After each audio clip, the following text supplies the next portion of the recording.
och gå runt och vara hungrig. Det är en sak. Det kan man göra hur länge som helst. Att vara hungrig, liksom, det överlever man. Men det här sista dygnet inför en tävling, att vara törstig.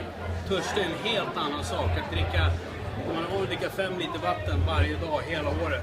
Och så får man dricka 1 deciliter på ett dygn. Nu säger jag, folk frågar vad ska vi käka efter tävlingen kanske. Ursäkta att jag svär, I couldn't give a shit. Det här, det är precis vad man längtar efter. Det finns inte en tanke på vad man ska äta. Det här, jag skulle kunna dricka upp hela Atlanten och halva Stilla havet, men en Ramlösa.